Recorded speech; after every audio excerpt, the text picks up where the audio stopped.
A winter camp in Virginia in 1863. The ground is frozen hard. The young men who marched off to this war whistling are quiet now. They've buried too many friends. They've seen too much. And down by a half-frozen creek, a chaplain is standing waist deep in cold water, cold enough to steal your breath.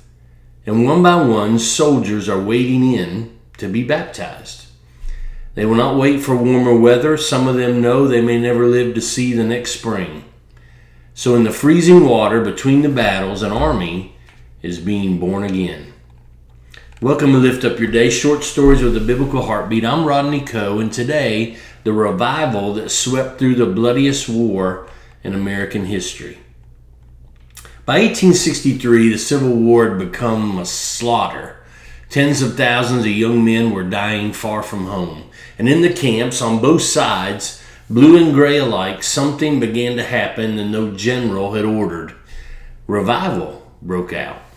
It started quietly. A soldier would open a worn New Testament by the fire. A few men would gather to pray before a battle they might not survive. Then a few became dozens, and dozens became hundreds. Chaplains who had been preaching on nearly empty benches suddenly could not build chapels fast enough. In the winter quarters, the men would raise rough log churches, and the meetings ran day and night. The hunger for God's word was almost desperate. Bibles were so scarce that a single one might have to serve an entire regiment. Its pages carefully torn out and passed from hand to hand so men could read at the same time.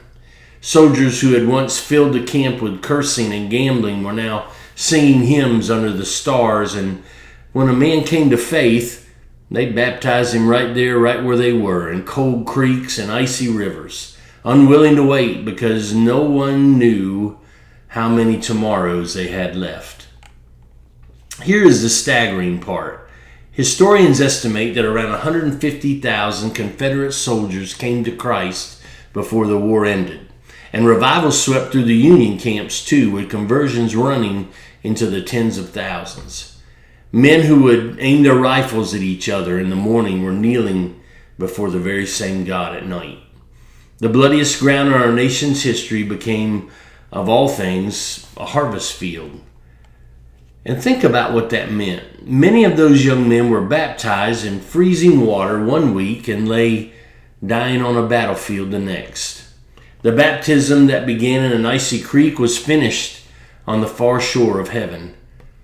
They had found their refuge just in time.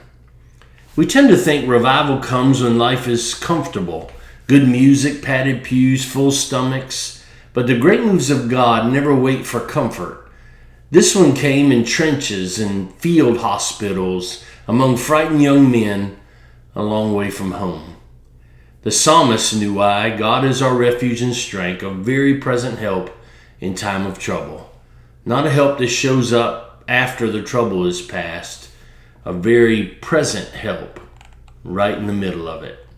So if you're walking through a hard season right now, do not assume God is far off, waiting for things to settle down.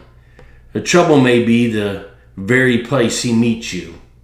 The cold water may be exactly where your new life begins. And that, friend, is how God lifts up your day.